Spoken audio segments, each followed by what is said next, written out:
Hello everybody and welcome to Amphlett Reviews, back with another Hong Kong content review, this time for The Prosecutor, released in 2025, directed by Donnie Yen, starring Donnie Yen, produced by Donnie Yen, all around creatively involved by Donnie Yen. Mega superstar right now, really fresh off the gate from doing Raging Fire, doing the fantastic John Wick 4, playing Kane, and now he's basically in a position where he's got this really awesome kind of deal with these collaborators and studios within Hong Kong, and basically saying, I'm going to for a brand new wave of modern Hong Kong action-based movies that appeal to the old school mentality of like righting wrongs, but putting them to more of a modern approach, modern sensibility. And Donnie Yen is really proving himself to be the leading star frontman of Hong Kong modern action movies, but also giving some chance to the new wave of those talents and the new youth generation that want to be in that same vein. It's very difficult now, I think, both within American cinema and within Hong Kong, to have really strong leading men or strong leading women essentially charging a film for their personality, their charisma, their backing, their backing of movies, but also bringing some really awesome kick-assery to these films. And I think it's very challenging at times to balance a strong performance also within an action-based movie. So I'm glad Donnie Yen is taking up the challenge, holding the mantle at place, but also giving everyone else a chance to come in on the party as well, which I think is fantastic. And something like Raging Fire previously was a demonstration of, hey, I'm at a certain age, I can still kick ass, I can still do this, and that really proved it. And obviously with Kane as well, obviously with John Wick 4, just really knocking out the park, playing a really out there character that was likable and interesting and extremely dangerous, of course. Mixture of different styles between gunplay and swords and martial arts. It's just incredible. And The Prosecutor has done really well within the US. It is getting a UK release very, very soon, so keep an eye out for release dates. There is definitely a shift and a change within modern Hong Kong cinema, and we are starting to see that within stars like Donnie Yen and something like Twilight the Warriors. We are starting to see these very interesting projects emerge now, which is very surprising and very reflective of the old school ways versus the new school. And Twilight the Warriors has been a massive, huge success within Hong Kong. Really pumped to see those two extra movies, the prequel and the sequel, and something like Stuntman, which is a brilliant drama reflecting of the old school Hong Kong movies, and the idea of looking, objectively of the past, embracing the future and finding a middle between the two, finding a balance between the old school and the new school way, and not compromising and not putting people in danger.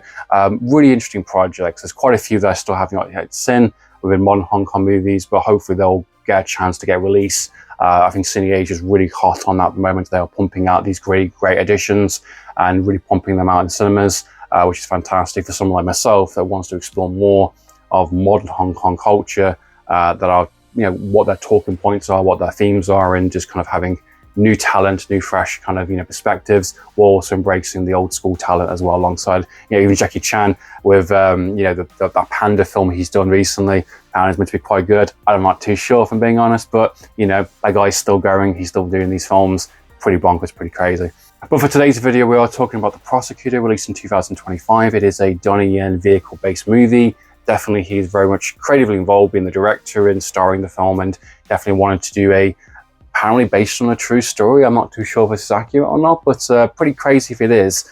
This is very much a grounded, courtroom-based drama with some selective-based action moments in the vein of Raging Fire, Infernal Affairs, and Righting Wrongs. I say it's a mash between all of these three types of films, which is a bit of a interesting idea. It gives you a bit of a flavor of what this film is essentially. I would say this is very similar to Raging Fire, in the sense that Donnie Yen is putting a lot of control within those action-based moments. They are very few and far between. If you go into this film thinking, I'm going to get a Death Rush movie or something like a full-blown righting wrongs, exploitation, just full-on 80s Hong Kong movie, you're going to be very disappointed. This is not that. This is a courtroom drama, for the most part, investigation-based movie. And the storyline for The Prosecutor, to give some context for this film, is basically Donnie Yen is a leading police officer. He basically quits the force. Well, or doesn't say quit, but more changes his approach. He can't get the justice he wants being a police officer. He's done many arrests. He can't get the bad guys he wants to get, and he decides to learn to become a prosecutor. He spends the time. I like the fact that this is basically his first case. He isn't like a superstar. It takes him 7 years to do all that training and do all the learning, and he gets a relatively minor case for his kind of first prosecution job. You know, he's part of a law firm, and basically this case is about two young people that are basically potentially being misled. One is guilty, one is innocent, but both are taking a guilty deal to basically get a reduced sentence within prison. And, you know, Donnie Yen is just very questionable of this. He's kind of, you know, asking these challenging questions, and he basically, his viewpoint of this is that the Ministry of Justice is more than just kind of, you know, passing an easy sentence or not wasting resources. It's just, we've got to find the truth. He's putting that kind of police investigation detective mode on and approaching it to a kind of courtroom drama, which isn't always the best idea. It doesn't always work. And he is asking those challenging questions, and, you know, everyone else around him is saying, well, they plead guilty. It's, you know, it's just a done case done. What more do you want? Justice has been served. But it's like, well, no, this doesn't quite feel right. What happens if the young kind of individual has been misled? You know, he's taken an easy deal. He's not really felt about what he's done properly. And, you know, this comes into question, especially within that relationship between the kid and the grandfather, which is desperate to kind of get him out, because he didn't know it's basically this package that arrived on his doorstep contained drugs. It's basically an operation from this kind of criminal organization, and they're basically doing these kind of deliveries from Brazil to various kind of locations and addresses. And this kind of sparks into a series of other people who have been involved in this as well and been misled or had, you know, basically prison sentences and, you know, got into trouble. So there's been little collateral damage on the main suppliers and the people involved in this, but individuals, people that basically who've got these packages, whether they've known or not known, they've been used as unofficial mules to kind of carry drugs over from Brazil to Hong Kong. And Donnie Yen is having none of it. He's basically saying, I want to get to the bottom of this. I want to ask more challenging questions and find evidence to suggest, basically find evidence to find out what is going on. And he's challenging the courtroom on this, and that is mostly what the film is. It's basically Donnie Yen's personal vendetta, more or less, I guess, to see justice, because he couldn't do it as a police officer, but he wants to do it as an official prosecutor. And it's interesting because this film has got a bit of backlash for various kind of reasons, you know, in terms of its kind of political views, in terms of its sort of, you know, not being a traditional action film. And I've seen some of those opinions on Twitter and Letterboxd, and, you know, I've tried to keep an open mind to what this film is trying to offer. And I'm kind of surprised people are taking it the wrong way, essentially. I think it's a very straightforward movie for the most part. I think it's actually quite grounded. I was expecting this film to get full on, you know, bonkers in the sense of its kind of, you know, its politics, but it's actually played pretty straight, if I'm being honest. It's actually just traditional kind of Donnie Yen type character, you know, leading man, you know, guy who wants to, you know, get justice. And he's not going for exploitation like in something like Right and Wrongs, where that film just goes completely bonkers. That is little about the courtroom drama, more about vigilante justice, and you being just going, fuck it, I'm going to burst into someone's kind of flat and beat them to death, or kind of thing. And that goes a bit kind of all over the place, and it's just really funny and really cool. That is less about the courtroom than it is about anything else. This is the opposite of that. It's more of a grounded approach. He only starts to really do his police tactics and his kind of more action-based kind of stuff once he's in situations that basically have a cause for it. You know, I would say a good portion of the film, he's actually doing the right thing. He's actually challenging the courts. He's putting that kind of investigation mode on. He's not taking the easy kind of plea deal, and he's asking those challenging questions. And it isn't until a certain point where the kind of the grandfather is basically reappealing that he almost gets killed from like basically a murder attempt, essentially. The young individual in this case has basically gone from a 10-year sentence to a 27-year sentence, down to wasting kind of, you know, resources and dragging this on from the verdicts kind of thing, and, you know, without physical evidence, without witnesses, and, you know, for a jury of kind of, you know, basically of your peers saying, yeah, guilty, you know, it's wasting time, wasting resources. And Donnie Yen can make this a little bit worse than it is, but he doesn't believe this person did anything wrong. I think this person was truly innocent, and he's doing it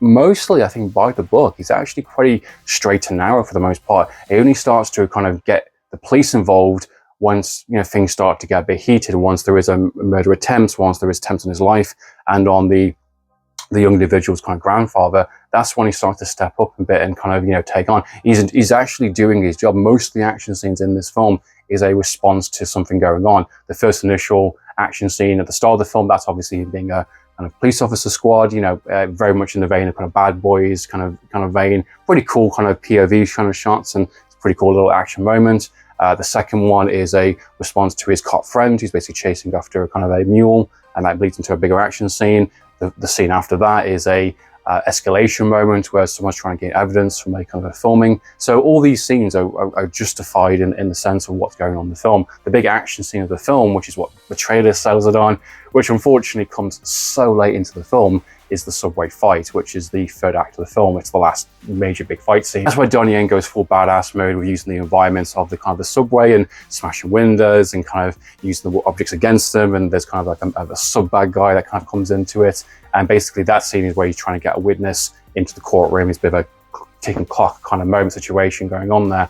But I'd say most of the film is this really grounded kind of realistic approach to solving a kind of mystery, and this kind of minor case becomes a bigger kind of conspiracy, and there's other people involved, and other people that are in power basically are in a position of being kind of taken down essentially, and that raises a few of the stakes. Again, it plays it quite straight and narrow essentially, and I like the fact there's a kind of a spiritual kind of team building kind of attitude towards it. There's a really great scene where there's established that Donnie Yen likes beer. He likes to kind of be around his colleagues, and he's willing to do the overtime without no pay.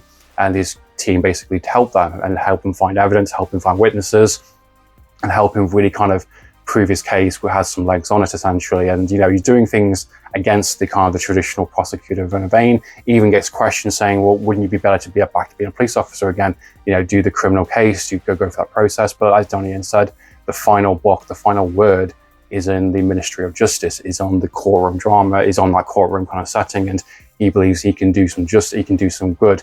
That's based on his experience at the start of the film when he couldn't basically, get justice for a kind of criminal he's been after for quite some time. He thinks he can do better than what's been provided, and I really like that. There's some very interesting kind of conversational pieces that do happen within the film, especially within the kind of the judge kind of commentary. There's kind of social kind of status that does happen, which I think is quite interesting. This idea of the judge basically known as the grand judge, basically before 1997, after 1997, before the takeover, just known as the judge, which I think is quite interesting. This idea of kind of higher position of power, and talking about this kind of grand, expensive wine, this idea of the sorrow and sadness within this wine. And Donnie Yen's character is basically saying this wine costs more than most people's salaries, poor families' salaries essentially, and basically sniffs it and puts it down. It's just kind of reiterating that sense of kind of fine line between being a beat cop and a prosecutor doing the right thing, and just playing the wholesome kind of character that he likes to play, and it's great.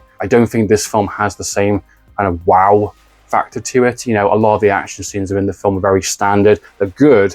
They're very strong kind of Hong Kong action style kind of moments, very practical and environmental stuff. The subway course is the best bit, but I never felt to be like, oh, I've seen this kind of done before. There's other movies, there's other kind of entries before this that have done better jobs of this kind of same idea. And I think it's a very serviceable Donnie Yen package film. You get the drama, you get the performance, and you get the action alongside it. I think the story is just fine. A bit more of an emotional kind of, drive. We do get some of that within the kind of the grandfather that is in the film, that kind of that back and forth kind of conversation. But I think they could have done that a little better. I think it could have been handled a little better. That's been my thoughts and opinions on The Prosecutor. What are your thoughts and opinions, guys? Please comment down below. What is your favorite Donnie Yen film based on his kind of directing kind of movies or his kind of solo films? Tiger Cage is great. Obviously, I like even Raging Fire. There's so many great films. The IP Man movies are, of course, amazing. Please comment down below. So, in the meantime, guys, I'm for reviews. Signing out.